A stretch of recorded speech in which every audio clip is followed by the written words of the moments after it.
Ni mtakatifu, maana jina lako ndio kimbilio letu na msaada wetu, ndio ngao yetu, Mungu mweza wa yote na Baba wa rehema. Ni jioni nyingine tena, na kama Baba ulipowatembelea kwenye bustani ya Eden Adamu na mke wake, Baba nasi ututembelee Baba jioni hii, ututembelee kupitia neno lako Bwana. Na Baba, neno lako iguse maeneo yote katika maisha yetu. Tunakupenda, ndio maana Baba jioni, Baba wa rehema, tunakaa mahala palipowekwa jina lako, tukiwa tayari Baba kusikia kutoka kwako. Neno lako ndio ufunguzi katika maisha yetu, neno lako ndio tiba yetu, neno lako Baba wa rehema ndio miujiza yetu. Sema nasi Bwana, neno lako lipenye na kuingia Baba kila eneo la maisha kila mmoja. Watazame, maana walipokuja hapa kila mmoja alikuwa na hitaji la moyo wake. Baba alipate leo. Neno lako liguse wote wanaotufuatilia Baba kutoka nchi za nje, pembe zote nne za dunia. Na Baba, gusa serikali yetu, gusa viongozi wetu, wabariki, uwape hekima ya kutuongoza. Na Baba, amani yako itamalaki katika taifa la Tanzania, amani yako itamalaki katika bunge letu, amani yako itamalaki katika Baba wa rehema mikoa yote, amani yako itamalaki Baba wa rehema katika idara zote, amani yako itamalaki katika wizara zote, amani yako itamalaki Baba katika anga, nchi na makusanyiko ya taifa la Tanzania. Nami natukuza jina lako, maana utanitumia kama chombo chako Bwana, na katika jina la Yesu Kristo naomba na wote tuseme amen. Tayari Bwana yuko tayari kusema nasi tena. Tulipita kwenye kitabu cha Samueli wa kwanza sura ya kwanza na tukaenda mpaka sura ya pili mstari wa 11. Tuliona kuzaliwa kwa Samueli, tukaona pia kupelekwa Samueli kule hekaluni. Umejua, nimetambua kitu kimoja, kuna mambo mengine ambayo huwezi ukajua pasipo neema ya Mungu kusimama. Mimi nilikuwa najua ya kuwa hekalu mara ya kwanza ilikuja kujengwa na Suleimani, lakini hii iliyopo Silo ni hekalu, ni nyumba kabisa, ni jengo. Maana tutaona ya kuwa Samueli akaamka asubuhi akafungua mlango. Utafungua mlango wa hema? So pale pameandikwa neno hekalu Saganda, neno hekalu liko pale, lakini kwa sababu ilikuwa imefunikwa, imesitiriwa, hakuna aliyefundisha kuwa pale Shilo palikuwa na hekalu. So nasema hivi, haya ni mambo ambayo yanahitaji kuwekwa kwenye maandiko ili watu wapate kujua. Lakini Shilo palikuwepo na jengo la Bwana. Ndio maana Samueli alilala ndani ya jengo, lakini jengo hilo haikutenganishwa mahali patakatifu pa patakatifu.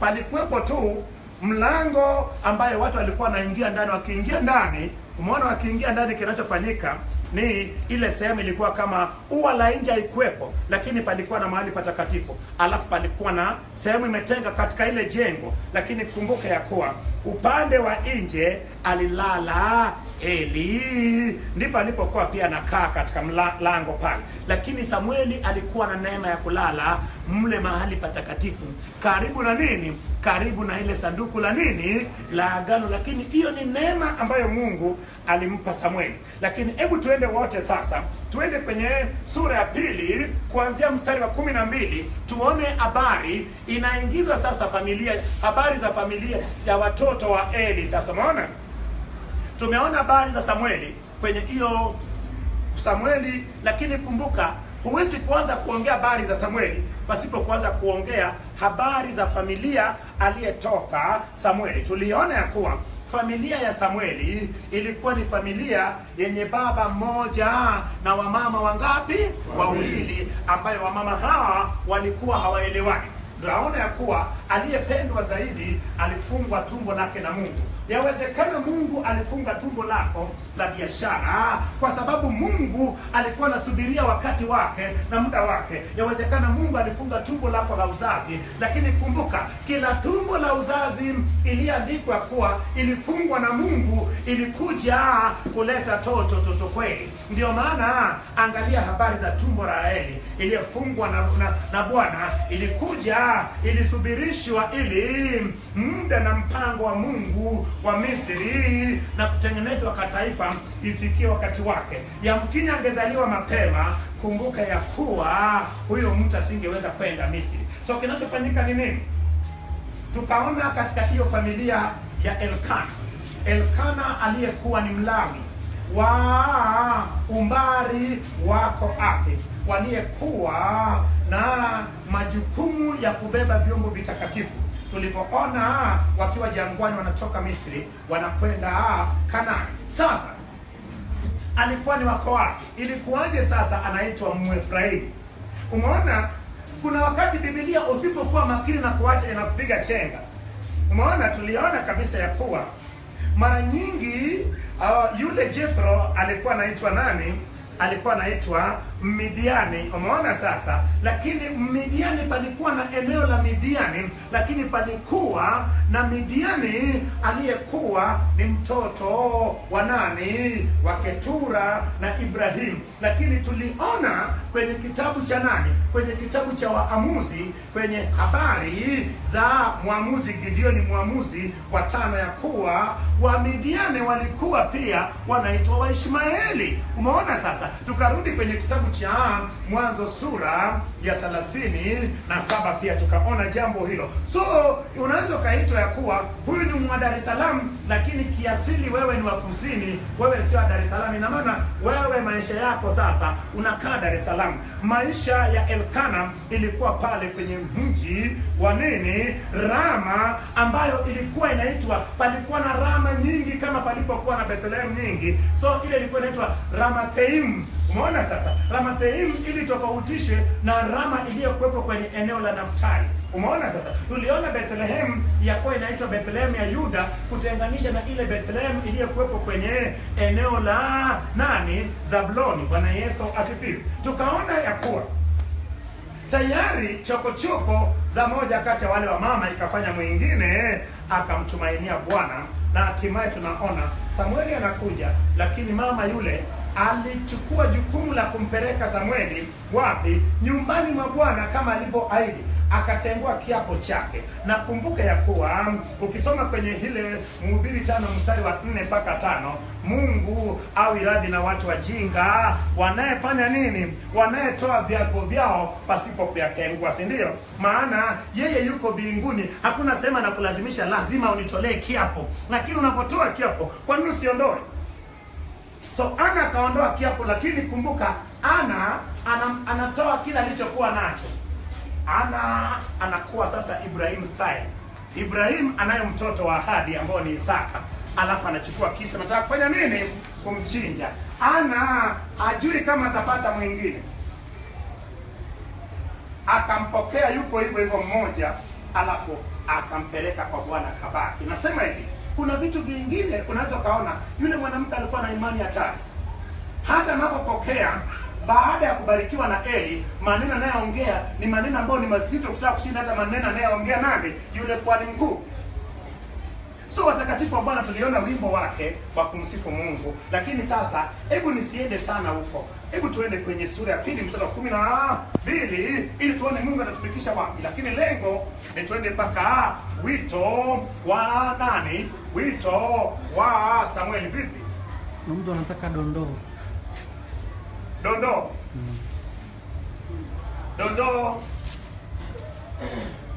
Dondoo ilikuwa ndefu, lakini nitamwambia dondoo 3 tu ama 4 ili nikiwa na muda kesho nimwambie. Dondoo ya kwanza ilikuwa ni kuzaliwa kwa Samueli. Kuzaliwa kwa Samueli ni sura ya 1 mstari wa 1 mpaka sura ya 2 mstari wa 11. Dondoo ya kwanza nitamtajia dondoo 4 alafu nitaendelea kesho, maana yaonekana hakuwepo siku ile tulipokuwa tunaweka msingi na kuweka dondoo.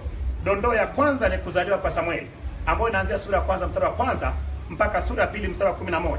Na hiyo ndiyo tuliyepitia ile siku ya Jumanne. Siku ya Jumatatu tulipitia msingi na wa kitabu cha Samueli. So dondoo ya pili tunayopitia leo ni hukumu iliyokabili Eli na familia yake. Hiyo ndiyo dondoo tunayopitia sasa, ambao dondoo hiyo iko kwenye sura ya 2 mstari wa 12 mpaka sura ya 3 mstari wa mwisho ama mstari wa 21.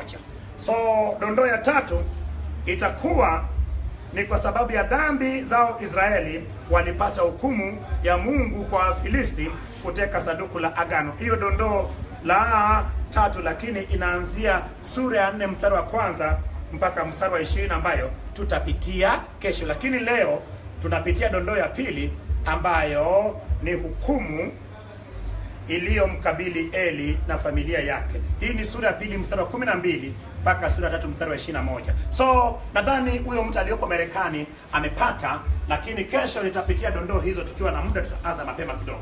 Hebu tuende sasa tuone sasa kwenye hiyo sura ya pili mstari wa 10 na ngapi? Mstari wa 12, ambayo mimi kwanza nimeigawanya kuanzia hiyo sura ya pili mstari wa 12 mpaka sura ya 3 mstari wa 21. Nimepata dondoo kuu 7.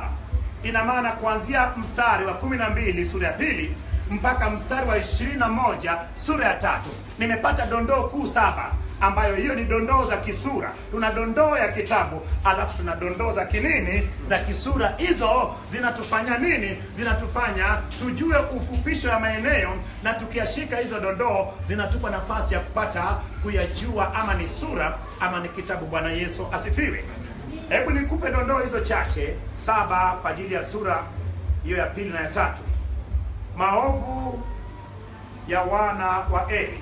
Maovu ya wana wa Eli. Hiyo ni mstari wa 12 mpaka 17. Maovu ya wana wa Eli.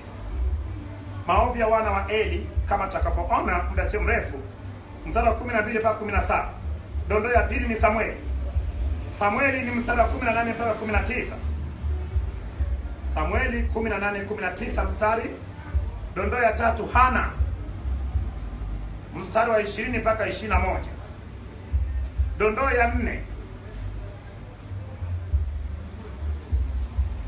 hukumu ya yale atakayepata nyumba ya Eli. Hukumu ya yale atakayepata nyumba ya Eli ni mstari wa 22 mpaka mstari wa 36. Hukumu itakayepata nyumba ya Eli, mstari wa 22 mpaka 36.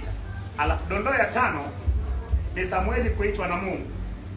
Samueli kuitwa na Mungu, hiyo ni sura ya 3 mstari wa kwanza mpaka 14. Samueli kuitwa na Mungu, sura ya 3 mstari wa kwanza mpaka 14. Dondoo ya 6, Samueli anamwelezea Eli ujumbe kutoka kwa Mungu. Hiyo ni baada ya Mungu kusema na Samueli katika ule usiku, kama tutakavyoona. Samueli anamweleza Eli ujumbe kutoka kwa Mungu, mstari wa 15 mpaka 18. Na dondoo ya 7 ni Samueli anachaguliwa kuwa nabii na muamuzi. Hiyo ni mstari wa 19 mpaka 21. Hebu sasa tuende moja kwa moja kwenye sura ya pili kuanzia mstari wa 12. Wapi ambao hujapata ya mwisho? Dondoo ya 7 ni Samueli anachaguliwa kuwa ni nabii na muamuzi wa taifa la Israeli. Samueli anachaguliwa kuwa ni nabii. Ya mwisho ni mstari wa 19 mpaka 21. Ya 5 Samueli kuitwa na Mungu, hiyo ni sura ya 3 mstari wa kwanza mpaka 14. Hebu sasa tuende kwenye sura ya pili mstari wa 12. Hebu soma, utasoma dondoo ya kwanza inaanzia mstari wa 12 mpaka 10 na ngapi? 17. Hebu tuende tuone sasa maovu ya wana wa Eli inaelezwa pale. Lakini wacha nikwambie, neno la Mungu linavyopita, ukitaka kuwa mtu mzuri unatakiwa, kuna maeneo unahitaji ujiweke wewe, kuna maeneo unahitaji kuweka mke wako, kuna maeneo unahitaji kuweka watoto wako, kuna maeneo unahitaji kuweka familia yako. Umeona sasa? Maana Agano la Kale ilikuwa ni ulimwengu wa kawaida, ni sawasawa na maisha tunayoishi. Umeona sasa? Ingawa kumbuka, maisha ya ulimwengu wa kawaida ileta matokeo kwenye ulimwengu wa kiroho. Sisi maisha ya ulimwengu wa kiroho inaleta matokeo kwenye ulimwengu wa kawaida, lakini ukijifunza maisha walioishi kwenye Agano la Kale, ulimwengu wa kawaida, ukileta katika maisha yako ukaishi watakatifu wa Bwana, mimi nasema unapata matokeo mazuri kama walivyopata kiroho. Ndio maana tunahitaji kujifunza sana nini mifano ya watu waliyetembea na Mungu, watu waliyemdharau Mungu, watu waliyetembea na Mungu hatimaye baadaye wakamaliza vibaya. Tunamuona Eli akutenda kosa, watakatifu wa Bwana. Eli akufanya kosa. Eli alifanya nini? Alikuwa ni kuhani, lakini pia alikuwa ni mwamuzi kwa miaka 40. Mpaka wakati huu bado Eli akiomba, Mungu anajibu. Eli akitamka baraka, Mungu anajibu. Lakini shida iliyokuwepo kati ya Mungu na Eli ni watoto wa nani? Shida iliyopo kati yako na Mungu inawezekana ikawa ni biashara yako, inawezekana ikawa kazi yako, inawezekana ikawa familia yako, inawezekana ikawa ukoo wako, inawezekana ikawa nini, wale wanayekuzunguka, inawezekana ikawa yule dalimu wako, inawezekana ikawa yule mume wako, yawezekana ikawa ni yule mjomba wako nini. Hebu wacha nikwambie,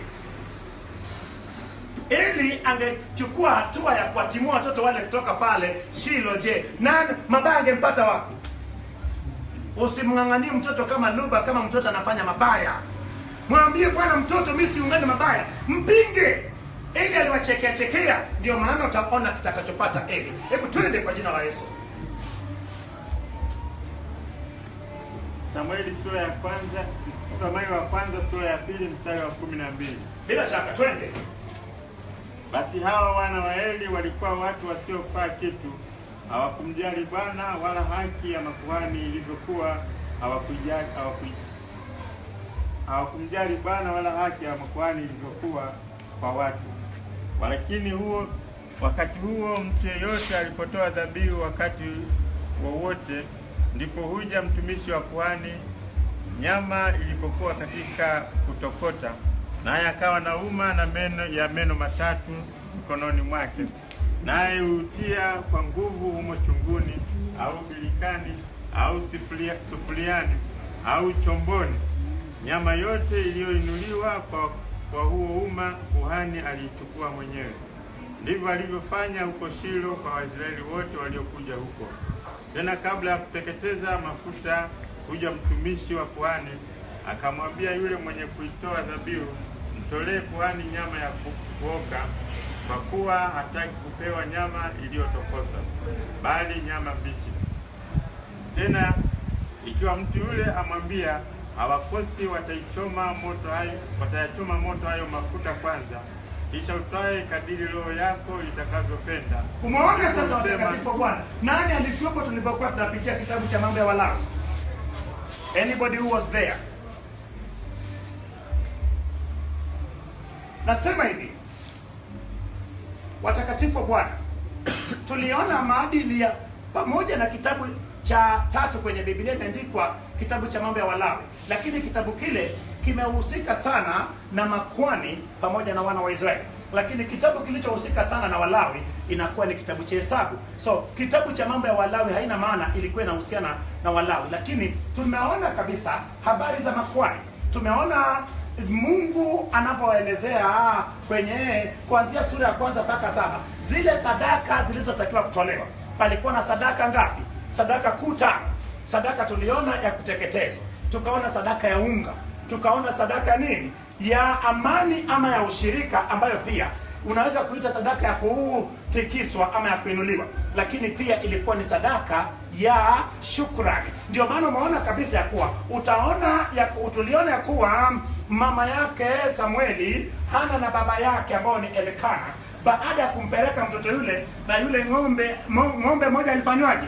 Alichinjwa pale. Alichinjwaje? Ina maana kwa ajili ya kumuinulia Bwana, lakini wakirejeshewa na wakikaa pale na ikipikwa pale na wakila pale kama sadaka ya ushirika, ya kuwa Bwana alipokea sadaka zilizotangulia. Na sadaka ya 4 ilikuwa ni sadaka ya dhambi, sadaka ya 5 ilikuwa ni sadaka ya hatia. Lakini sasa kuna jambo la ajabu. Ulipokuwa unatoa sadaka ya dhambi, yawezekana ulifanya hatia, ilitakiwa utoe sadaka ya dhambi, sadaka ya hatia, kisha uje utoe sadaka inayoitwa ya kuteketezwa.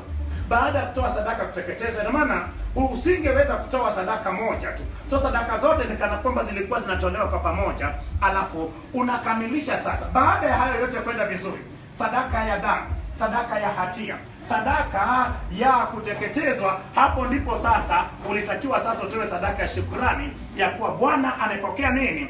Amepokea sadaka zako. Lakini kwa nini sadaka hizo? Sadaka hizo ilikuwa ndiyo njia ya ibada. ilikuwa ndiyo ibada kama sasa hivi tumekaa kwenye ibada, yaani kupitia sadaka ya mtu. Hivyo ndivyo walivyokuwa wanamwabudu Mungu.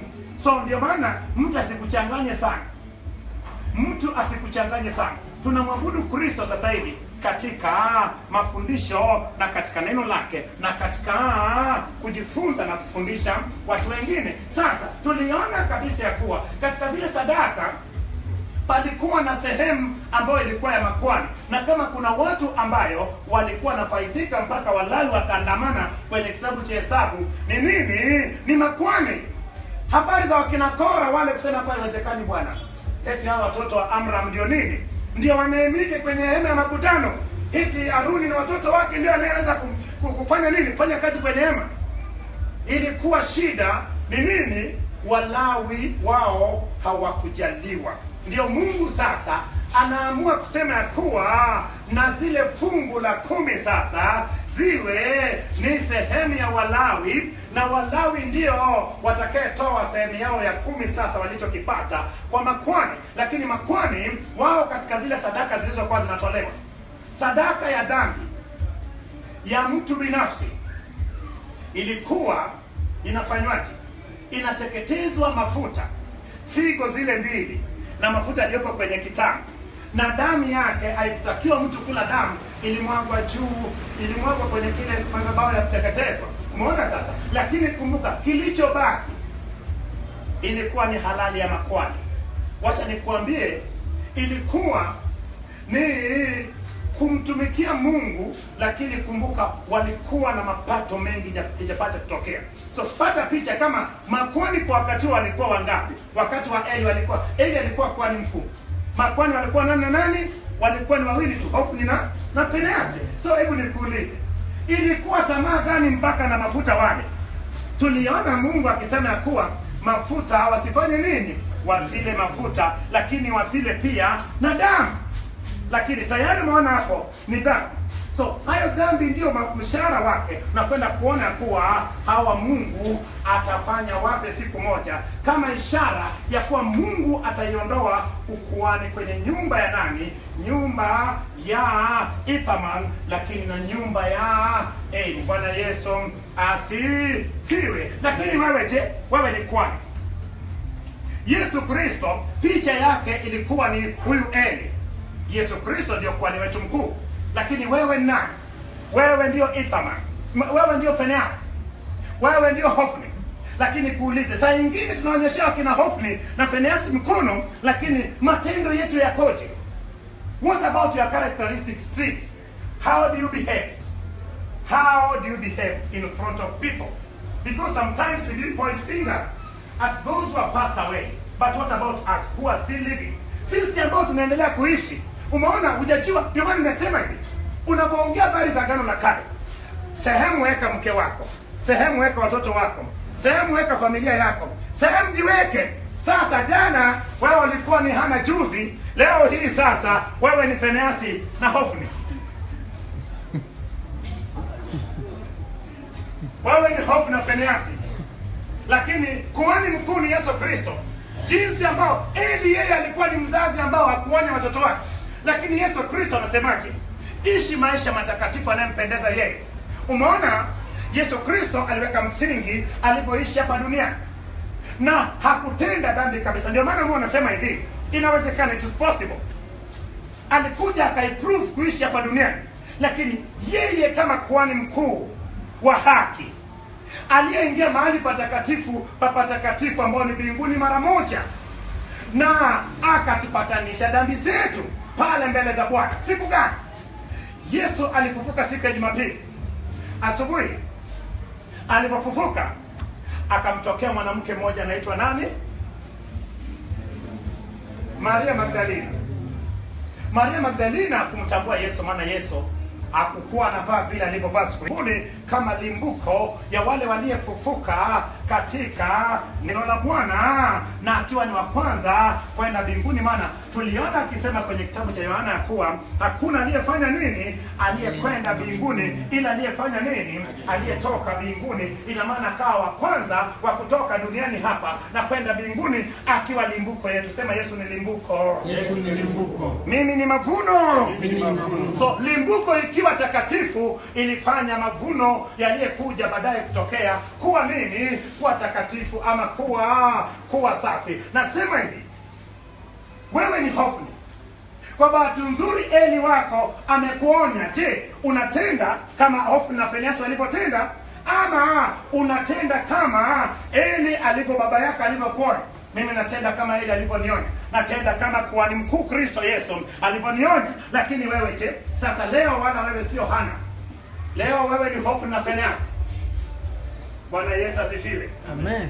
Hofni na Finehasi walitakiwa waache kutenda mabaya, waishi maisha matakatifu ya kumpendeza nani? Mungu Baba, lakini wakijinyenyekesha chini ya baba yao, lakini kuwa ni mkuu wao. Bwana Yesu asifiwe. Hebu twende kwa jina la Yesu. Watu wengine wamesononeka kwa mchungaji, mimi leo nimekuwa Finehasi, mimi leo nimekuwa Hofni. Bila shaka wewe si kwani? Hebu nimesema mimi kwani? Kama wewe ni kwani, wewe ni Hofni, si alikuwa kwani na Finehasi? So yasikiliza anayesema kwani mkuu. Hebu twende. Tena ikawa mtu yule amwambia, hawakosi wataichoma moto hayo mafuta kwanza, kisha atwae kadiri roho yake ipendavyo. Ndivyo usema sivyo, lakini shaiti unipe sasa hivi, la unipi, basi nitaitwaa kwa nguvu. Ndivyo dhambi yao wale vijana ilikuwa kubwa sana machoni pa Bwana, kwa maana hao watu walidhalau sadaka za Bwana.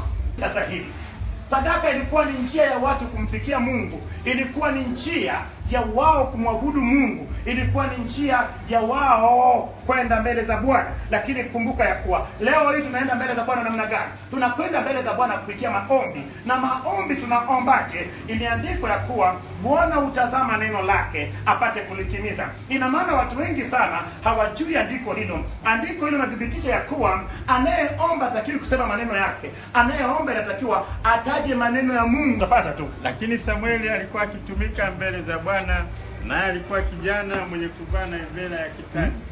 Tena mamaye humfanyizia kanzu ndogo na kumletea mwaka kwa mwaka. Naye Eli akambariki Elikana na mkewe, akasema, Bwana na akupe uzao kwa mwanamke huyu badala ya azimu aliloliazimia Bwana.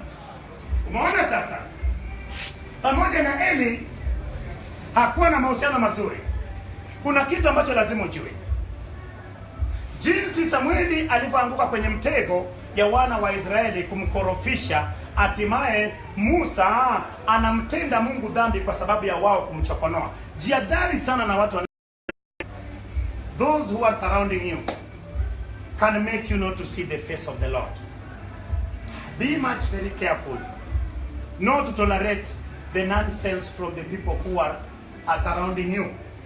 Bila shaka nasema hivi, tunaona kabisa kwa Eli anakwenda kuwa mtu mwingine ambaye watoto wake wanakwenda kumfanya mabaya mpate kama, na yanavyompata ina maana nyumba yake itakuwa na laana. Hata mtu akufika mzee hamna, watakuwepo watu wa kuomba mkate tu.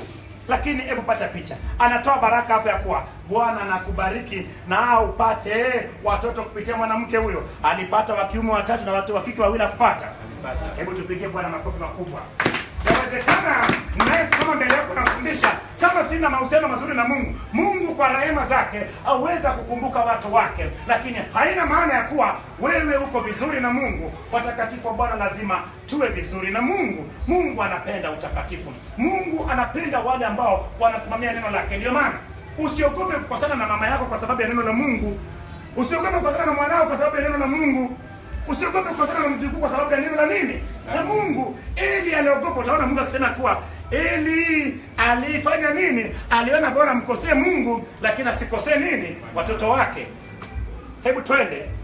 Kisha wakaenda nyumbani kwao, naye Bwana akamwangalia Hana, naye akachukua mimba, akazaa watoto wa kiume 3 na wa kike 2. Tupigie Bwana makofi makubwa.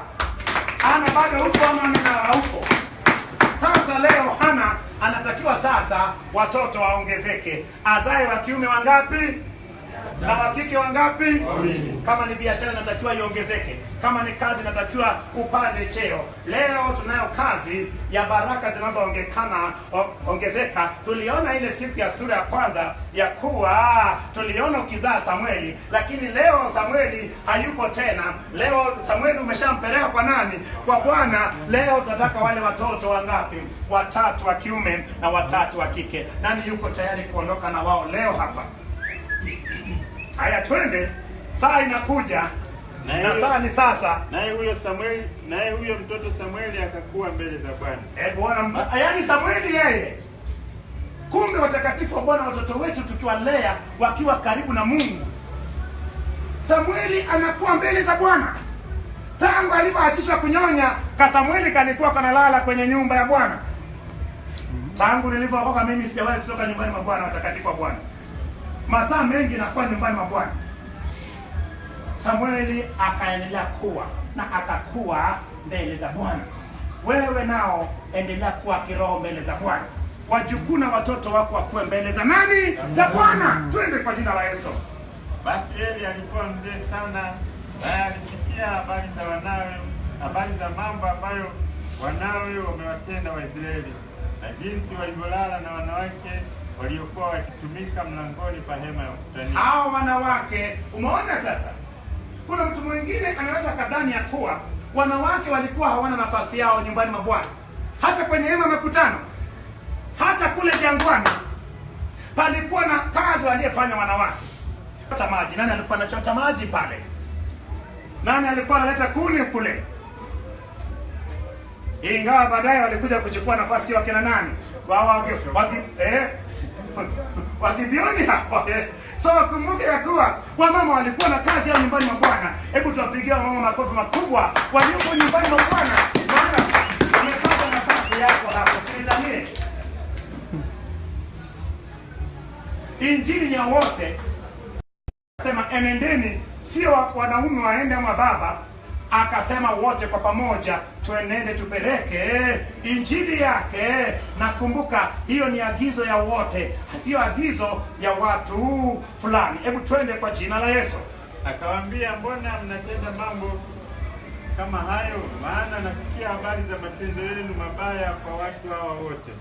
Sivyo hivyo wanangu, kwa maana habari hii tunayoisikia si habari njema. Mnawakosesha watu wa Bwana. Mtu mmoja akimkosa mwenzake, Mungu atamhukumu, lakini mtu akimkosa Bwana, ni nani atakayemtetea? Lakini hawakuisikia sauti ya baba yao, kwa sababu Bwana amekusudia kuwaua. Umeona sasa? Hebu pata picha hapo.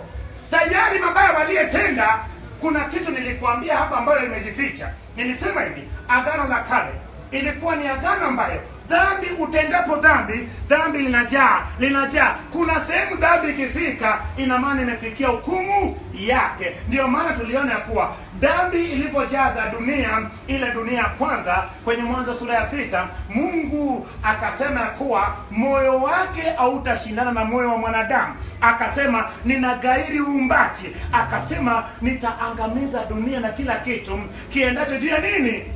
Sio kiendacho ndani ya nini? Ya maji. Kwenye gharika samaki hawakuingia ndani ya safina. Kwenye maji, yani samaki walinawiri sana, maana yale mizoga samaki walikuwa na chakula muda mrefu kweli. Lakini kumbuka ya kuwa kila kilichoenda juu ya nchi iliangamizwa, ilihukumiwa. Tunaona kwenye Sodoma na Gomora, Mungu anapitisha hukumu yake baada ya dhambi kufika kipimo chake. So dhambi za Hofni na Fineasi ilifikia hukumu yake. Ndio maana Bwana sasa anafanya sasa wasimsikilize baba yao, ili afanye nini? Aje apitishe hukumu yake. Lakini Yesu alipokuja, Yesu aliondoa hukumu. Hukumu ni baadaye. Ndio maana huyu anayekuhubiria injili, Yesu Kristo, yeye atakuja kukaa kwenye kiti jeupe baada ya ile utawala miaka millennium ama 1000, naye akiwa hukumu. Na Anasema hivi, ndio maana Yesu aliondoa hukumu, akasema usihukumu usije kufanya nini? Usihukumiwa, usilaumu usije ukalaumiwa, usinyoshe kidole usije ukanyosha kidole. Lakini kumbuka ya kwao bora hata ilikuwa wakati huo. Ya kwetu ikija hukumu, je, ikitoka kuna nafasi tena? Ya kwetu mbaya ikitoka imetoka. Ndio maana ishi maisha matakatifu. Sema nitaishi maisha matakatifu. Yanampendeza Mungu. Yanampendeza Mungu. Ili nije niliki uzima wa milele. Ili nije niliki uzima wa milele. Hebu nione wale wanatarajia kwenda katika ule mji Yerusalemu mpya. Ile Yerusalemu mpya. Unaijua Yerusalemu mpya? Ndio maana kuna mtu mwingine yupo tu kwanza kwenye wokovu, hajui Yerusalemu. Hakuna aliyemweleza habari ya Yerusalemu mpya. Anajua tu miliki, ni kanyage ni miliki. Umiliki nini? Itakufaidi nini ukipata kila kitu hapa duniani ukakosa ile Yerusalemu nini mpya? Kuna ile Yerusalemu mpya, hakuna kifo, hakuna kausiku, Amen. Hakuna jua, hakuna na mwezi. Lakini matunda ya mti wa uzima pale tunaruhusiwa kufanya nini? Kula. Hebu tupigie Bwana makofi makubwa. Nasema hivi, eleza mtu habari. Yesu alihubiri injili akisema hivi, ukitenda dhambi utakwenda motoni, ukiishi maisha matakatifu utaenda nini? Utaenda kwenye uzima milele. Lakini nani anayefundisha hivi?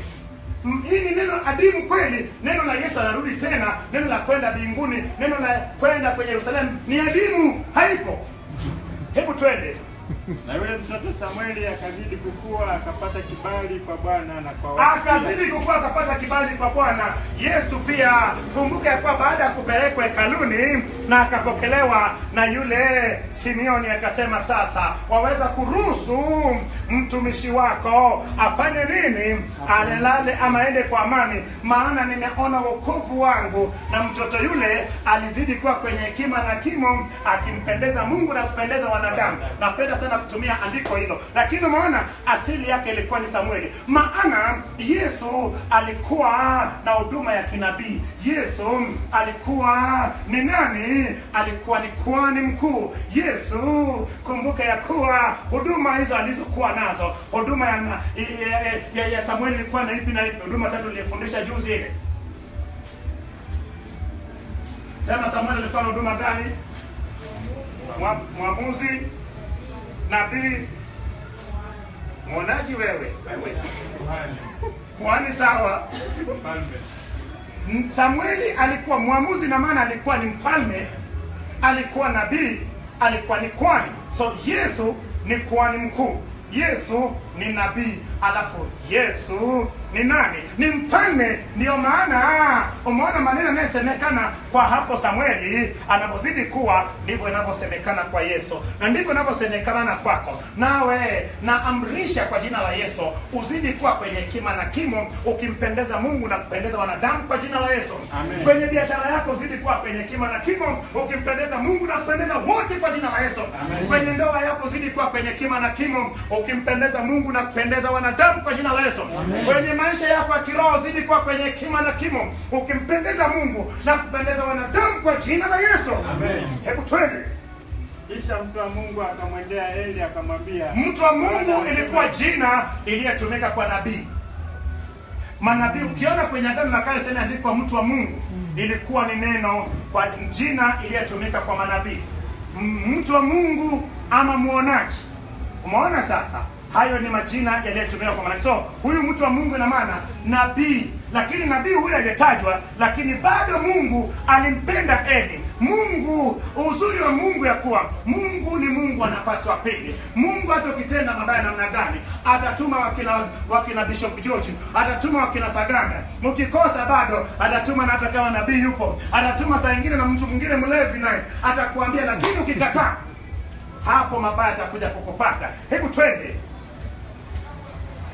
Akamwambia, Bwana asema hivi, je, mimi sikujidhihirisha nafsi yangu kwa nyumba ya baba yako walipokuwa katika Misri wakiitumikia nyumba ya Farao? Je, sikumchagua yeye katika kabila zote za Israeli ili awe kuhani wangu, apande madhabahuni pangu na kufukiza uvumba na kuvaa naivela mbele zangu? nami sikuwapa watu wa Baali ya baba yako dhabihu zote na za wana wa Israeli zilizotolewa kwa Umeona Mungu anaongelea kwake Haruni. Mungu anapomchagua Haruni. Umeona sasa anapochaguliwa Haruni kuwa kuhani, kumbuka ya kuwa Haruni alikuwa nani? Haruni alikuwa ni kamjukuu. Wala walikuwepo. Haruni kama mjukuu anachaguliwa eti familia yake special iwe ni makuhani. Na wakapewa na sadaka nyingi. Lakini hebu pata picha. Hayo yote Eli, watoto wa Eli wafanya nini? Hawakuzingatia. Nasema hivyo takatifu Bwana. Mungu ni Mungu wa utaratibu. Hata sasa hivi kuna mambo Mungu hataki tufanye. Mungu amesema tusiwe wepesi wa kusema, tuwe wepesi wa kufanya nini? Wa kusikiliza. Lakini sasa unakuta kabisa mchungaji anajua kila kitu. Yani he is above everybody. He knows everything. There is nobody who knows everything. It is only God who knows everything. That is why I am not specialized in politics. And why should I now start shouting at politicians? Why? That is not my ground. Unakuta wewe unatakiwa uhubiri madhabahuni, unajua habari za siasa kuliko hata wanasiasa.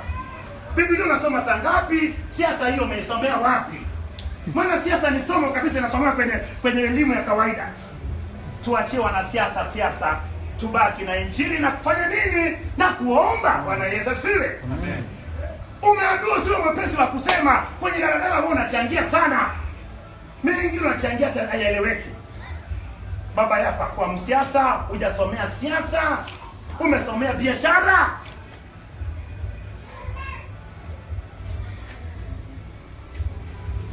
I know nothing concerning politics. It is none of my business. How do you direct them?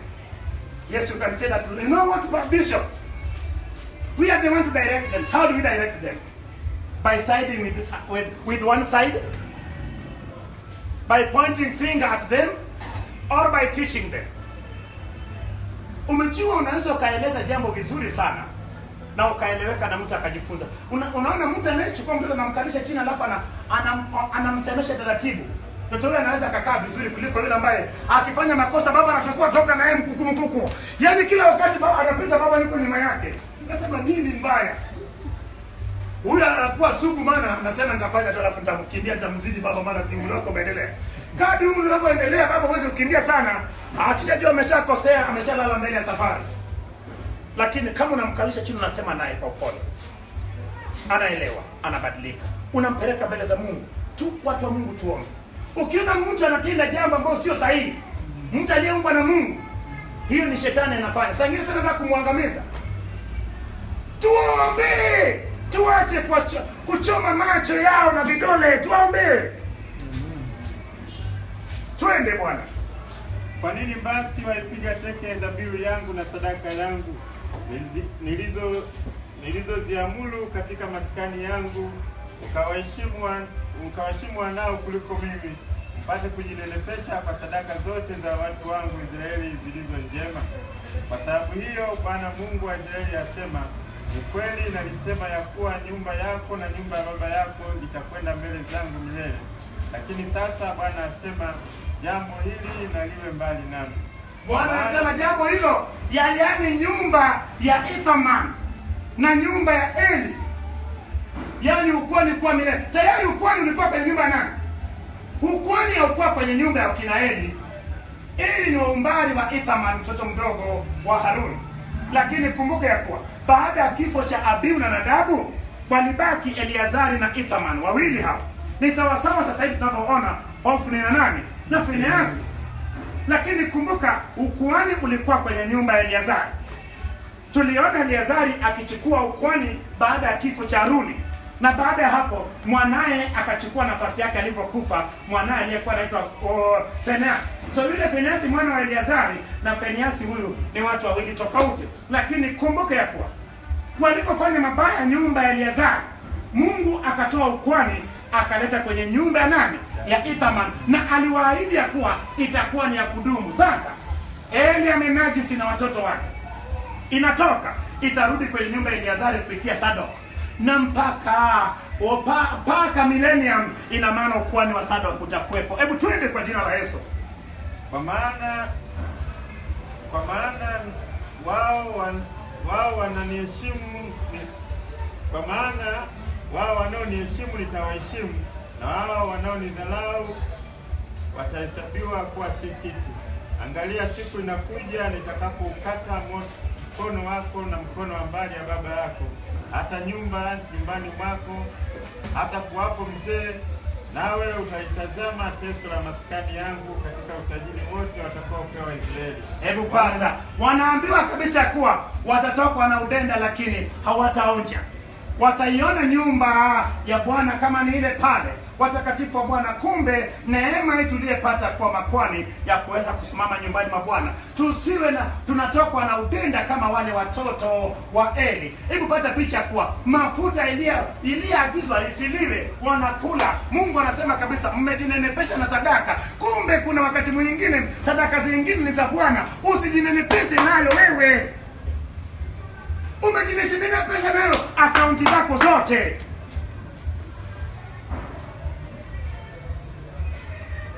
Akaunti imetuna, imevimba. Sadaka hizo je?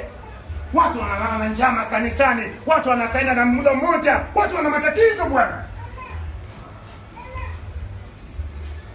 Umejua mchungaji, nimejua nini? Hebu twende. Wala nyumbani mwako hata kuwako mzee milele, tena mtu wa kwako ambaye sitamtenga na madhabahu yangu atakuwa mtu wa kukupofisha macho na kukuhuzunisha moyo. Tena wazao wote wa nyumba yako watakufa wapatapo kuwa watu wazima. Kuna wakati mwingine kwenye ukoo wako watu wakiwa watu wazima wanakufa. Kuna koo zingine ambao watu hawafiki kuwa wazee. Ukiwa mtu mzima tu umeshakatika. Kuanzia leo katika jina la Yesu, ukoo wako na familia yako watu wasifike wafikapo katika umri ya utu uzima, bali watu waende mpaka uzeni kwa jina la Yesu. Amen. Nasema tena, nyumba ya Eli sasa hakuna wakufikia umri wa uzee, ni katika utu uzima. Nasema hivi, naitoa kwenye utu uzima iliyowekwa. Baba yako yamkini alikuta kufa katika utu uzima, shangazi yako, wanaukoo wako. Nasema ya kuwa wewe kuanzia leo, wewe na waliyebaki kwenye ukoo wako, ninawapeleka mpaka katika umri wa uzee kwa jina la Yesu. Amen. Hebu pigia Bwana makofi makubwa. Twende, uandike chini. Siku moja nasema Bwana, nilikuwepo Bwana. Ukisikia kama mauti na kusumbua mwambie Bwana, nilipokea, nilipelekwa mpaka uzeni, nipishe niende. Atakupisha na masikio na macho. Mwambie Bwana, nilikuwepo jioni wakati wa kitabu cha nini? Samueli wa kwanza. Niliambiwa kuwa mimi nitakwenda mpaka uzee. Amen. Hebu twende. Na hii ndio ishara itakayokuwa kwako, itakayowapata wana wako wawili, Hofni na Finehasi. Agano la kale ilikuwa ni agano la ishara. Ishara ilikuwa ni agano la kale. Lakini agano jipya sisi hatuhitaji ishara tena. Watu wanakosea sana habari za ishara. Ishara ambao wanataka na miujiza, wala sio kama kwenye agano la kale. Kwa sasa hivi ni heri mtu yule anayesadiki, anayeamini pasipo kufanya nini? Pasipo kuona. Lakini agano la kale mtu alitaka aone kwa macho yake. Ndio maana Biblia inasema hivi, Bwana, ngozi naweka hapa juu ya nchi, yani isiyopo na umani. Lakini kwa sasa hivi watakatifu wa Bwana, miujiza ufalme wa Mungu, kisha matendo makuu yakamfuata. Ina maana injili iko mbele, unayehubiri injili unafuata injili, kisha matendo makuu yanafanya nini? Yanamfuata. Matendo makuu yanatakiwa yawe ni matokeo wa injili ya kweli, matokeo ya habari njema ya ufalme wa Mungu. Sema matendo makuu ni matokeo ya habari njema ya ufalme wa Mungu. Watakatifu wanasema hivi, miujiza haipo kwa ajili ya kutangaza huduma ama askofu ama bishop ama mtu binafsi ama mshirika. Ndio maana watu wengi wametumia sana vibaya ishara hizo, mpaka sasa wamefanya kuwa ni mapato, njia mapato. Leta hapa 3.5 ndio nikuone. Watakatifu wa Bwana, Yesu watu alimuona bure. Jesus, people are seeing Jesus freely. Amen. Free indeed. He was a public figure. Seeing you is a problem. Even seeing the one who is owning the highest office in the country is easier than seeing a pastor, seeing a bishop. You can apply. You stay for more than 1 year. You have not seen your bishop. You have not seen your reverend. You have not seen your pastor. What is not happening? Kinachofanyika ni nini? Unatajiri umuone bishop, unamaliza miezi 6 hujamuona. Mwaka hujamuona. Yesu alikuwa public figure. Ndio maana mimi nataka niwe public figure. I know, you know, people seeing you every day in social media is not good. Not good. People used to see Jesus every day. Seeing me is not a problem. I should be a common figure. Amen. They were seeing Jesus every now and again. Nasema hivi, umejua sikuone kila wakati kwenye mtandao mbaya. Yesu alikuwa ni mtu wa kawaida, walimuona kila siku. Wao umeshachoka na kuliona. Watu wakutaka kumuona Yesu. Lakini Yesu alikuwa anatakwambia watu nini? Kila siku. Na atakwambia watu. Hatukuoni kwa sababu unatakwambia watu kila siku. Hebu twende, unanicheka. Watakufa watu wawili katika siku moja, nami nitajiinulia kuhani mwaminifu atakayefanya nini? Atakayefanya sawasawa na mambo yote niliyo nayo katika moyo wangu na katika nia yangu. Nami nitamjengea nyumba iliyo imara, naye atakwenda mbele za Masihi wangu milele. Bila shaka huyo naye anayetajwa hapo anakuwa ni Zadok. Utaona kwani wa Zadok ukiendelea hata mbele ya Kristo, na hata wakati wa millennium. Ina maana katika wakati ujao wataendelea kuwepo, watakwenda mbele ya Masihi, mbele ya Kristo. Bwana Yesu asifiwe. Lakini wacha nikwambie, hata sisi Mungu ametununulia nyumba. Mungu amekununulia nyumba wewe. Ndio maana unakwenda mbele ya Masihi. Unayocha kuambia watu, ambia watu habari za injili ya kweli pale kazini kwako, pale kwenye biashara yako, pale kwenye daladala umekaa na mtu kwenye gari, mwambie. Lakini usianze kuchapa watu na injili, si ndio? Hebu twende. Kisha itakuwa ya kwamba kila mtu atakayesalia katika nyumba yako atakwenda kumsujudia apate kipande kidogo cha fedha na mkate mmoja, na kumwambia, tafadhali unitie katika kazi mojawapo ya ukuhani, nipate kula kipande kidogo cha mkate. Hakuna atakayewatia. Hiyo ndio inatoka laana kubwa ya kudumu. Tumeona pale nyuma Mungu akisema kuwa kwa dhambi za watoto wa Eli, hata kwa sadaka, hata kwa dhabihu, haiwezi ikasafika kabisa, haiwezi ikatakasika. Kuna dhambi unazotenda ama ukitenda watakatifu wa Bwana, dhambi ya uzinzi. Dhambi hiyo unatenda kwenye mwili wako. Ndio maana unaambiwaje? Usikemee zinaa. Ufanye nini? Kimbia zinaa. Hata mwanamama, ati mimi najua kuomba, wewe usiende kwenye 18 za mabaya wewe. Choke. Kimbia. Usije ukaanguka wewe. Katika jina la Yesu, ninakuja kabisa uzinzi na zina wewe.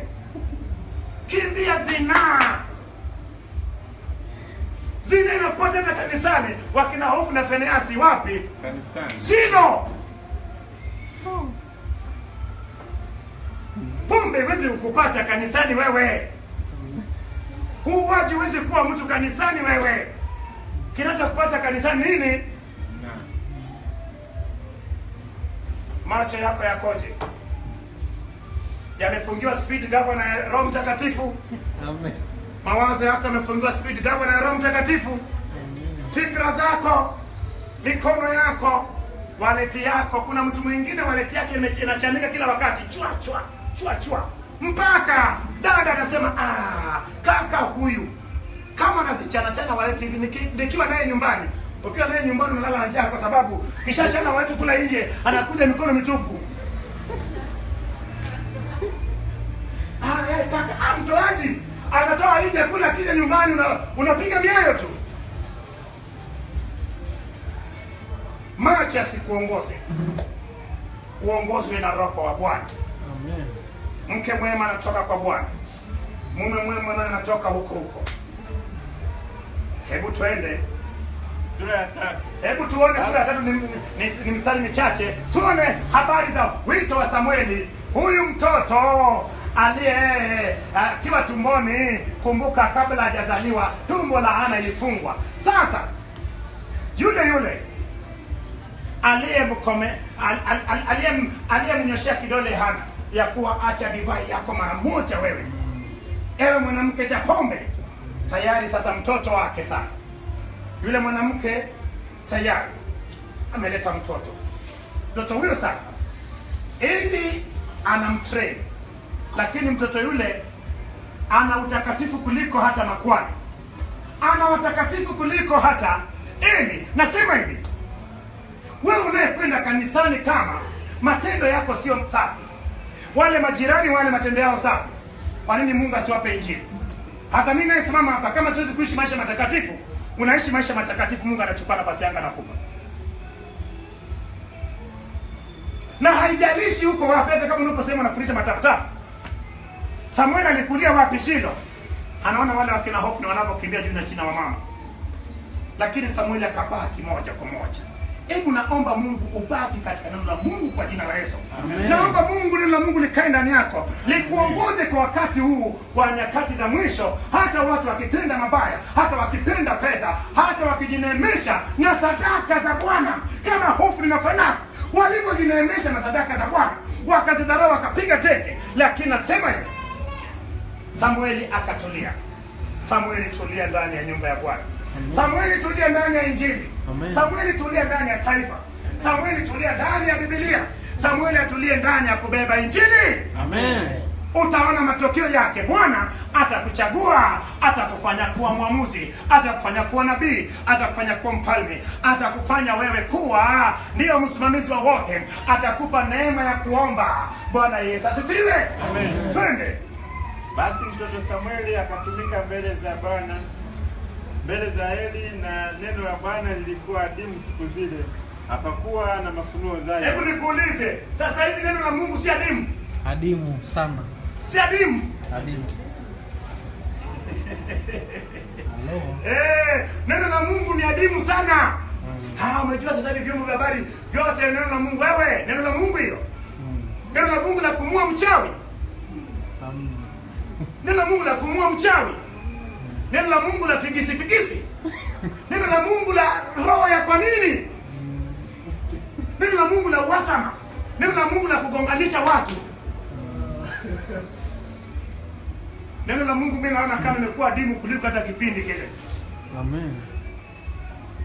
Lakini Bwana atajifunua kupitia wewe. Ajifunue kupitia wewe kama alivyojifunua kupitia Samueli kwa jina la Yesu. Amen. Atajifunua kupitia Samueli na atamuinua Samueli. Ajifunue kupitia kwako, akuinue uwe juu na uwe juu na juu na juu. Nawe ufikishe neno la Mungu la kweli, na neno la Mungu lisiwe adimu tena kwa jina la Yesu. Amen. Ikawa wakati huo Eli alipokuwa amelala mahali pake, tena macho yake yalikuwa yameanza kupofuka hata asiweze kuona. Eli amelala mahali pake, lakini kumbuke ya kuwa wapi? Pale Shilo. Kumbuke ya kuwa kazi ya kuhani ilikuwa nini? Tuliona kwenye hema makutano ya kuwa zile taa zilitakiwa zisifanye nini? Zisizimike. Ina maana zilikuwa zinatumia. Ndio maana kinachofanyika nini? Eli alikuwa anazihudumia pale, maana wale watoto ndio walishakuwa watoto. So Eli alikuwa anazihudumia pale, naye anachapa usingizi pale kiaina. Lakini Samueli alikuwa anachapa usingizi kweli kweli. Papi, karibu na vyombo vitakatifu vya Bwana. Je, unayo kigezo na vibali vya kuwa katika ukaribu na uwepo wa Bwana kwa jina la Yesu? Kilichofanya wale watoto wa Eli wasilale pale karibu na sanduku la agano ni nini wakati wao ni makwani? Matendo yao mabaya. Dhambi itakufukuza na kukupeleka mbali na Mungu. Bwana Yesu asifiwe. Amen. Hebu twende. Na taa ya Mungu ilikuwa haijazimika bado. Taa ya Mungu haijazimika bado, maana yake nini? Taa zile zilikuwa zinazimika, zinazimwa asubuhi. zinawashwa jioni. So ina maana tayari ilikuwa ni alfajiri, ina maana taa zilikuwa zinakaribia kufanya nini? Kuzimwa. Umeona, ilikuwa ni alfajiri. Mungu akamwendea Samueli alfajiri. Taa zilikuwa bado hazijazimwa, ina maana zilikuwa zimewaka, lakini ilikaribia kufanya nini? Kuzimwa. Ina maana ilikuwa ni muongo wa mwisho wa usiku, ama ilikuwa ni alfajiri. Hebu twende kwa jina la Yesu. Na Samueli alikuwa amelala katika hekalu la Bwana palipokuwa na sanduku la Mungu. Palipokuwa na sanduku la nini? La Mungu. Sanduku gani? La agano, ambao tutaona kesho ya kuwa Hofni na Finehasi wataibeba na kuipeleka kwenye uwanja wa mapambano. Yaani Samueli alikuwa mtu mzito bwana. Hebu twende. Basi wakati huo Bwana akamwita Samueli, naye akasema, mimi hapa. Akamwendea Eli kwa haraka akasema, mimi hapa, kwa maana uliniita. Akasema, sikukuita, kalale tena. Tayari Samueli bado alikuwa ana uzoefu ya kusikia sauti ya Mungu, na hii inatesa watu wengi sana. Kuna wakati Mungu anasema nawe kwenye mawazo, kuna wakati Mungu anasema nawe kwenye ndoto, kuna wakati Mungu anasema nawe kwenye maono, kuna wakati Mungu anasema nawe kupitia neno lake, kuna wakati Mungu anasema nawe kupitia mazingira. Mungu anafanya mazingira na kuwa magumu ili usipate nauli uende mahali, maana ungeenda ungepata mabaya. Mungu usema nawe kupitia lugha tofauti tofauti, lakini lugha ya Mungu kusema na watu wake wakati ule ambao alikuwa anakuja, alafu anasema Samueli alikuwa bado mchanga kiroho, lakini pamoja na Eli alikuwa ni mzee, lakini alijua sauti ya nani? Ya Mungu, na desturi ya Mungu kusema na watu wake. Upate kibali cha kujua lugha ya Bwana na desturi ya Mungu kusema na watakatifu wake kwa wakati wa mwisho, kwa jina la Yesu. Amen. Naye akaenda akalala tena. Bwana akaita mara ya pili, Samueli, Samueli. Akaondoka akamwendea Eli akasema, mimi hapa, kwa maana uliniita. Akajibu, sikukuita mwanangu, kalale tena. Basi Samueli alikuwa hamjui Bwana bado, na neno la Bwana lilikuwa bado halijafunuliwa kwake. Mimi naomba Mungu akufunulie neno. Kumbe hata Samueli angemjua Mungu kupitia neno la Mungu ambaye angefunuliwa kwake. Lakini kumbuka, Mungu alikuwa anajifunua kupitia neno anayeleta pale na mafunuo. Lakini sasa hivi Mungu anajifunua kwetu kupitia neno lake ambayo imeshaandikwa kwenye Biblia. Mungu akupe neema ya kuweza kusoma neno lake na kuielewa kwa jina la Yesu. Usome neno la Mungu na upate kumuelewa Mungu. Tunamuelewa Mungu kupitia neno lake kwa jina la Yesu. Tunamuelewa Mungu kupitia Biblia kwa jina la Yesu. Usome Biblia na uelewe Biblia, umuelewe Mungu, uelewe ukuu wa Mungu, umuone Mungu kupitia neno lake kwa jina la Yesu. Amen. Bwana akamwita Samueli mara ya tatu, naye akaondoka akamwendea Eli akasema, mimi hapa, kwa maana uliniita. Ndipo Eli akatambua ya kuwa Bwana ndiye aliyemwita yule mtoto. Kwa hiyo Eli akamwambia Samueli, enenda kalale, itakuwa akikuita utasema, nena Bwana, kwa maana mtumishi wako anasikia. Tayari Eli alijua. Sasa kwa sasa hivi Bwana husema nasi katika neno lake. Hiyo ni mfumo aliyeweka, ambaye kupitia neno lake kama alivyosema na wale, bado anasema nasi. Maana sasa hivi anaposema na Samueli anasema nasi sasa hivi bado. So hata wewe amekuita, ndio maana umnaketi hapo na yasikia haya. Lakini umeona sasa Eli anamuongoza Samueli jinsi ya kwenda kumjibu Mungu. Neno la Bwana likufundishe jinsi ya kuweza kumwendea Bwana, jinsi ya kuweza kumwelewa Bwana na kusikia sauti yake kwa jina la Yesu. Amen. Basi Samueli akaenda akalala kama kwanza. Basi Samueli akaenda akalala mahali pake. Bwana akaja akasimama akaita vile vile kama kwanza, Samueli, Samueli. Ndipo Samueli akasema, nena Bwana, kwa maana kwa kuwa mtumishi wako anasikia. Bwana akamwambia Samueli, angalia, nitatenda tendo katika Israeli. Mungu tayari sasa anamfunulia Samueli yale ambayo alimtuma nabii akamuonya Eli. Mungu anamfunulia Samueli kwa sababu tayari Samueli alitakiwa achukue nafasi hiyo. Umeona, Eli anakwenda kuacha ofisi na watoto wake, na Samueli amekaa katika ofisi hiyo.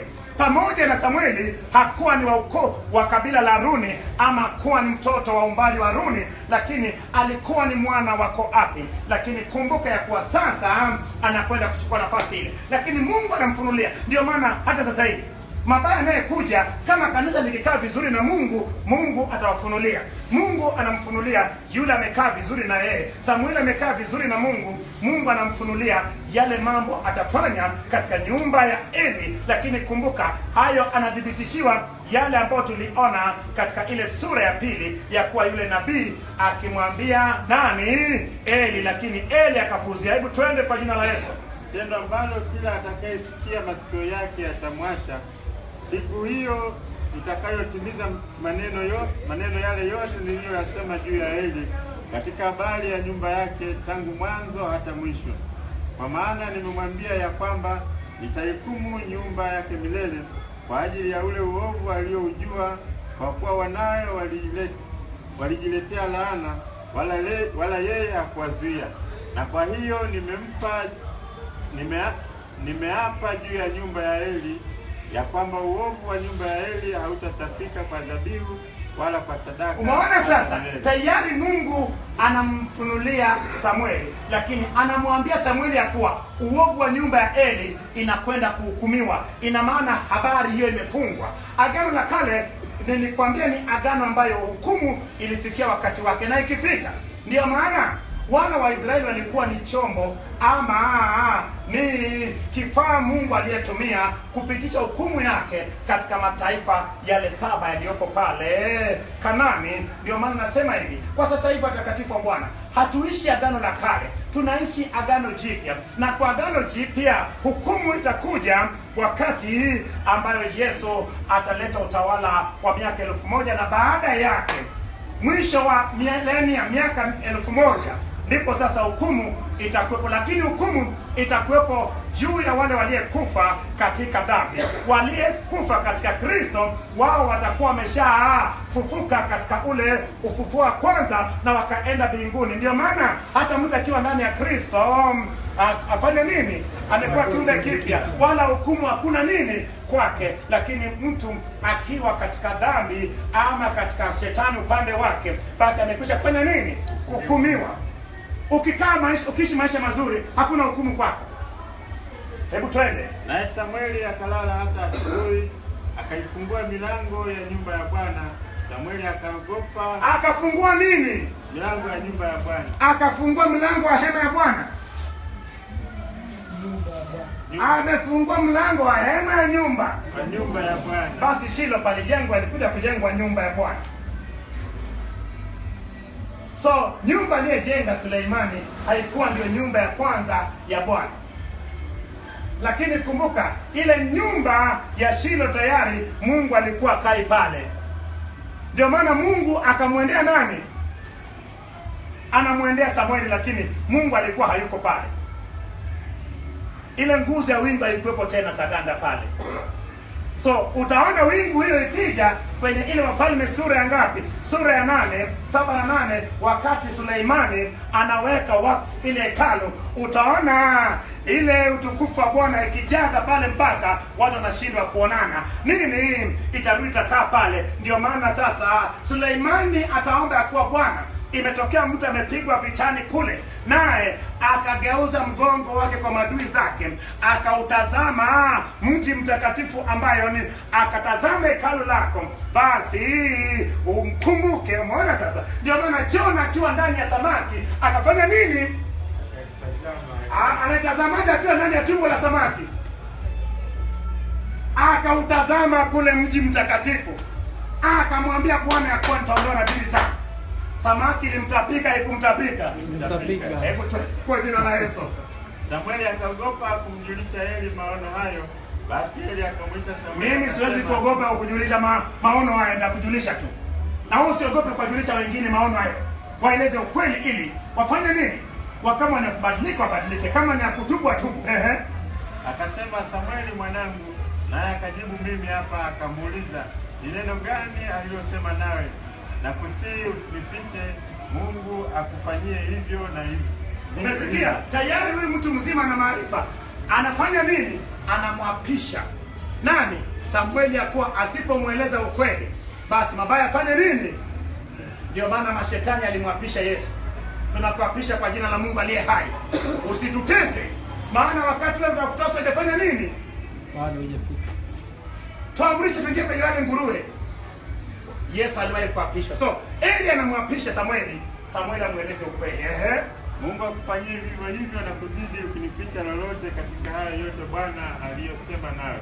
Basi Samueli akamwambia kila neno, asimfiche lolote. Naye akasema, ndiye Bwana na afanye alionalo kuwa ni jema.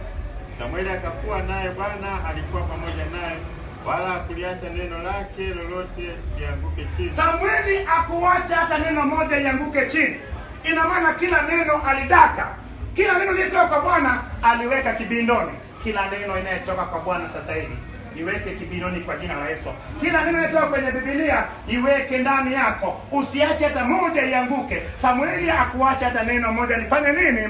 Lianguke. Kila neno la Bwana akalichukua, akaliweka kwenye matumizi. Chukua neno la Mungu iliyopita leo, uweke kwenye matumizi kwa jina la Yesu. Amen. Chukua mafunuo ya Bwana anayefunua sasa hivi, weka kwenye matumizi kwa jina la Yesu. Amen. Nao Waisraeli wote toka Dani mpaka Beersheba walitambua ya kwamba huyo Samueli amewekwa kuwa nabii wa Bwana, naye Bwana akaonekana tena huko Shilo, kwa kuwa Bwana akajifunua kwa Samueli huko Shilo, na neno la Bwana, nalo neno la Samueli likawajia Israeli wote. Tayari neno linarejea pale. Umeona sasa, watu wote wapate kujua ya kuwa Bwana amekuchagua wewe, na neno la Bwana kupitia wewe ianze kurejea tena. Pasiwe na hadimu katika neno la Mungu kwa jina la Yesu. Mungu amekupata wewe, Mungu anakufunulia ukweli, Mungu anakupenda wewe, Mungu anakuinua wewe ili upate kusimama neno lake. Mungu haijalishi ya kuwa mko wangapi. Ukiwa mtu mmoja, anatazama mtu mmoja anayesimama neno lake apate kulitimiza. Samueli anasimama neno la Mungu. Nimependa kipengele cha mwisho kuwa Samueli akuacha neno hata moja alifanya nini? Dondoke chini. Wewe unaacha, hebu nione anasema mchungaji wasiachi dondoke. Wewe wasiachi dondoke hata moja, na weka kibindoni kila neno. Mimi nimeinua mkono. Kila neno la Bwana weka kibindoni. Huwa zinadondoka kwako, kumbe huwa zinaanguka kwako. Acha mara moja zisianguke tena.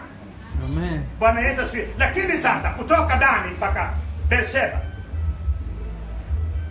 tuliona Wadani ya kuwa waliwekwa kwenye urithi wa nini? Urithi wa Yuda kule kusini. Lakini Wafilisti wakawatenda mabaya mpaka wakaamua kwenda wapi? Kwenye ile mji wa Laisha. Wakaenda kule, ilikuwa ni kaskazini kweli kweli. Ndio maana sasa anaposema kaskazini na Beersheba ilikuwa ni kusini mwisho kabisa, na kaskazini mwisho ilikuwa Dani. Ndio maana kuanzia kaskazini mpaka kusini, ina maana katika urefu wake watu walijua kabisa ya kuwa Samueli ameinuliwa kuwa kama nabii na neno la Samueli. Ndio maana tutaona ya kuwa Samueli atakuwa anatembea katika kila mji. Utaona hivyo. Na Samueli ataanza kuanzisha nini? Vio vya wale manabii. Nini? Samueli alikuwa na wito mzuri. Samueli alikuwa na upendo, na katika watu aliyemaliza vizuri ni Samueli. Samueli alimaliza vizuri. Bwana Yesu asifiwe. Hebu nikuonyeshe mambo machache mtakatifu wa Bwana. Wana wa Eli kuchezea sadaka iliyotolewa kwa Mungu. Hii utasoma kwenye Lawi 3 mstari wa 5. Walawi 3:5, Walawi 7:31, alafu nasoma mstari wa 34. Utaona zile sadaka zilizotakiwa ya kuwa zisiliwe ni sadaka gani. Utaona mafuta yakitakiwa kuliwa. Mafuta litakiwa iteketezwe juu ya madhabahu ya kuteketezwa, ama madhabahu ya shaba, ama madhabahu iliyekuu. Bila shaka watakatifu wa Bwana hapa naamini kabisa ya kuwa wanayajua hayo. Utasoma pia Walawi 8:31, na pia utasoma Mambo ya Nyakati ya Pili 35:13. Wana wa Eli walizini na wanawake Shilo. Hao wanawake, je, walikuwa wanafanya nini? Walikuwa wanatumika katika lango la hema makutano. Utasoma, hebu soma 38 mstari wa 8 Kutoka, uone kabisa kuwa palikuwa na wanawake waliyekuwa wanatumika ama wanafanya kazi. Kutoka 38 mstari wa 8. Kutoka 38 mstari wa 8. Kisha akafanya hilo bilika la shaba na tako lake la shaba. Shaba hiyo ilikuwa ni ya vioo kwa wanawake wenye kutumika.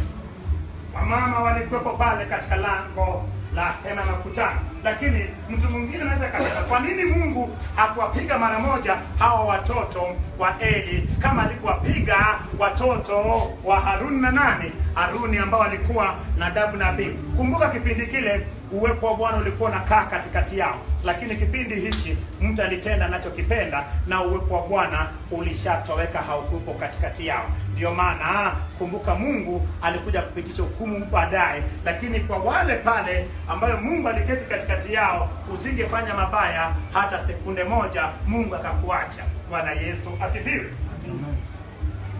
Utasoma kwenye Walawi 10 mstari wa 1 na 2 habari za wale wana wa Haruni waliyepigwa hapo kwa hapo. Ahadi za Bwana kwa familia ya Haruni. Umeona, hiyo familia ya Haruni iliahidiwa ya kuwa wao wangekuwa ni makuhani milele. Hiyo unapata kwenye Kutoka 29:9. Kutoka 29 mstari wa 9. Na akaja akaimarisha kwenye Hesabu 25:13 akaimarisha ya kuwa nyumba ya Haruni watakuwa milele. Lakini wacha nikwambie, mimi nampenda Mungu. Anaweza kuahidi ya kuwa mimi nitakupa utajiri milele, lakini ukifanya mchezo anabadilisha. Amina. Ina maana nasema hivi, kuna kitu nimejifunza kwenye maisha yangu. Ahadi zote za Mungu kwenye Biblia, Agano la Kale na Agano Jipya, nisikilize vizuri, ahadi za Bwana zote ni ahadi yenye masharti. Sema ni ahadi yenye masharti. Ni ahadi yenye masharti. God's promises are conditional. Yani lazima kuna masharti ambayo lazima uyatimize ili ahadi hizo ziendelee kudumu kwako. Nimeanzia Biblia kuanzia Mwanzo mpaka Ufunuo, hakuna ahadi za Bwana zisizokuwa na masharti. Ahadi za Bwana ni ya masharti. God's promises are conditional. There are some conditions that you have to meet so that the promises can last or can stay longer.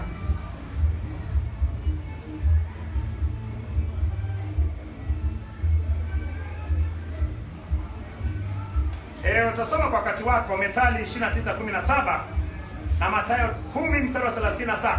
Eli alishindwaje? Eli alishindwaje? Utasoma Methali 29 mstari wa 17. Inasemaje juu ya sisi wazazi kuhusu watoto wetu? Tuwafanyeje watoto? Ipo kwenye Biblia. Ashukuriwe Mungu sisi sasa hivi ya kuwa hayo yote yako kwenye Biblia. Hata habari za mtoto simnyime fimbo yuko kwenye Biblia. So ukisoma kwenye Methali 29:17 utajua kwa nini Eli alishindwa. Pia unaweza kusoma kwenye Mathayo 10:37. Ukuhani ungeondolewa katika nyumba ya Eli na kupewa mtu mwingine aliyestahili. Hii tumeona kwenye mstari wa 30 mstari wa 36. Hiyo tumeona kwenye sura ya 2. Hebu soma sura ya 4 mstari wa 11. Hiyo ni kifo, twende mbele. Hiyo ni kifo cha Hofni na Finehasi na sanduku la agano kuondoka. Hebu soma 14 mstari wa 3.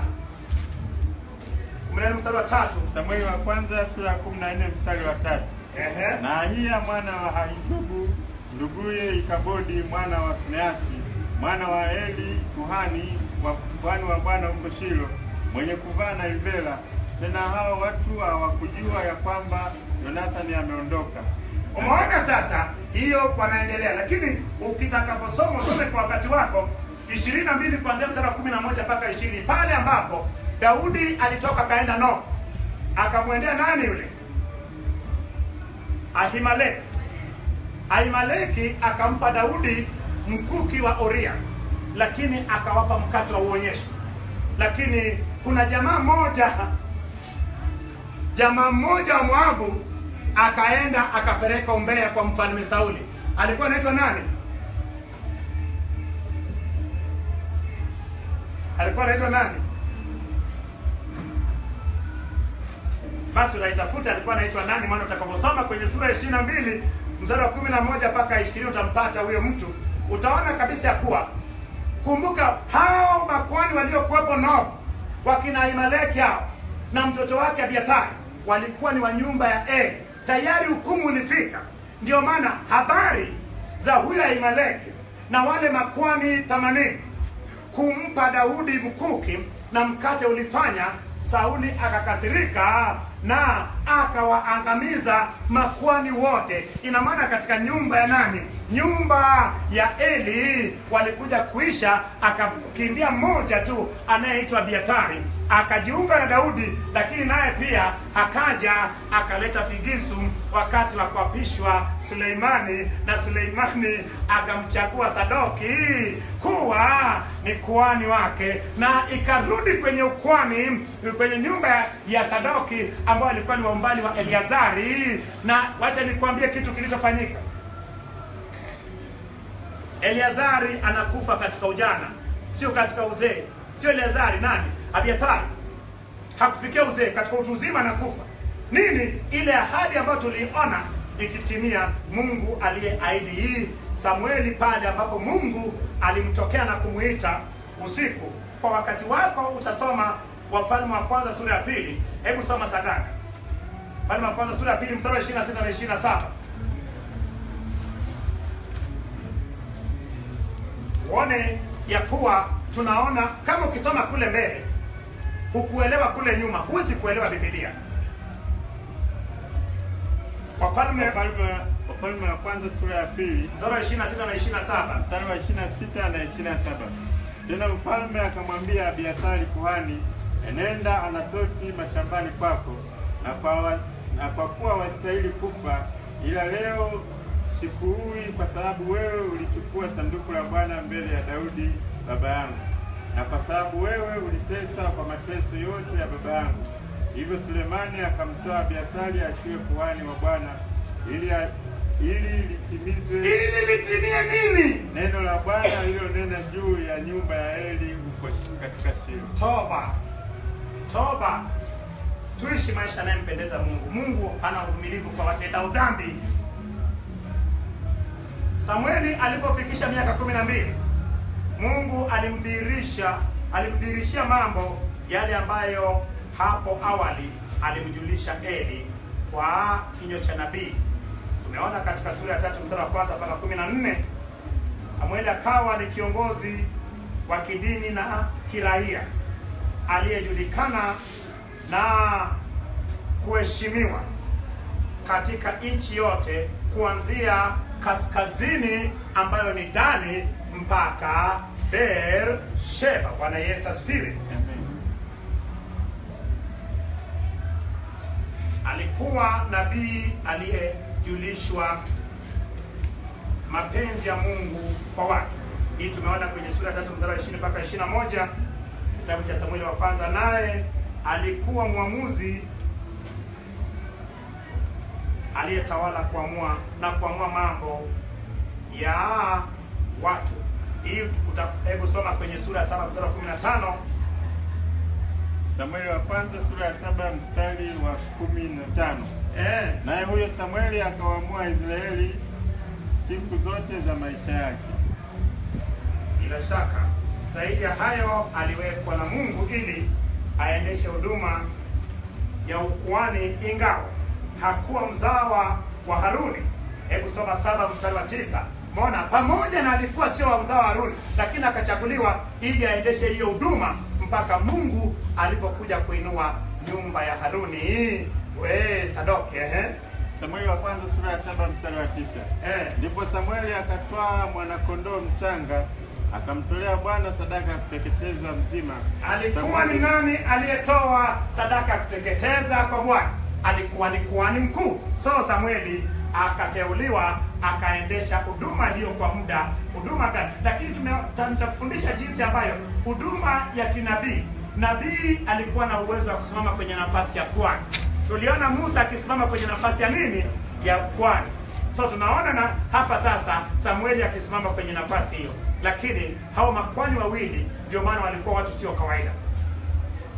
Utasoma Mambo ya Nyakati ya Kwanza 6:33 mpaka 38. Hiyo utajua tuliwahi kusoma, lakini utasoma ili ujue ya kuwa alikuwa ni wa umbali wa nani Samueli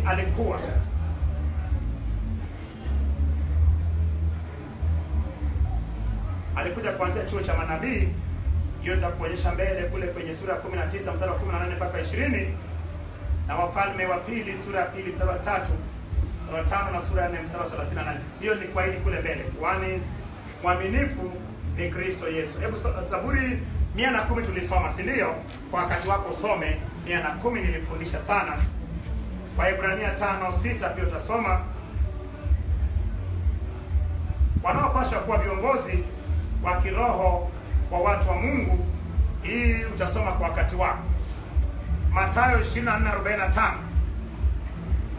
wanayepaswa kuwa viongozi wa kiroho wa watu wa Mungu. Ukitaka kuona vigezo vya anayefundisha neno la Mungu, anayesimama na injili ya Bwana, soma kwenye Mathayo 24:45, Mathayo 25:21, Mathayo 25:21, Timotheo wa kwanza 3 mstari wa kwanza mpaka 13. Utaona vile vigezo vya askofu, vigezo vya askofu pamoja na vigezo vya simasi.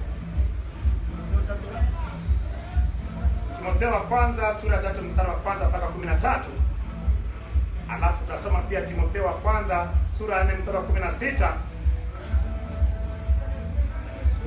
Timotheo wa kwanza sura 4 mstari wa 16. Na ya mwisho tutasoma Timotheo wa pili sura 2 mstari wa 2. Nani anayoswali kabla sijamshukuru Bwana? Kabla sijamshukuru Bwana, nani mwenye swali? Tumepita sura ya 2 mstari wa 12 mpaka sura ya 3 mstari wa 21.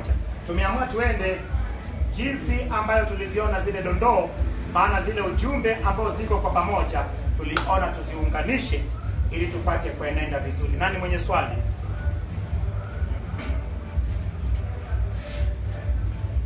Nani mwenye swali?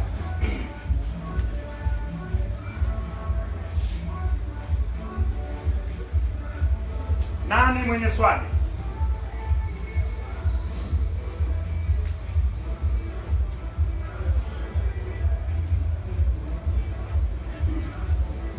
Namshukuru Mungu basi.